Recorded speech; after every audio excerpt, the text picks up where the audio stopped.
யோ, என் தம்பி மாடு மேய்க்க தானே லாக்கின்னு சொன்னேன்.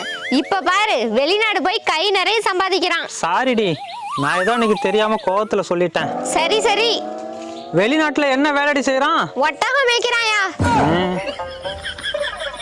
வெளிநாட்டுக்கு போக காசு ஏதுடி? மாட்டெல்லாம் வித்துட்டு போயிட்டான். அருமையான குடும்பம்ப்பா. அடியே, முதுகு அரிக்குது, கொஞ்சம் சொரிஞ்சு விடண்டி. ஏன், உன் மூக்கு சும்மா தானே இருக்கு, சொரிஞ்சுக்க. மூளையே சும்மா தாண்டி இருக்கு, தெரிஞ்சுக்க.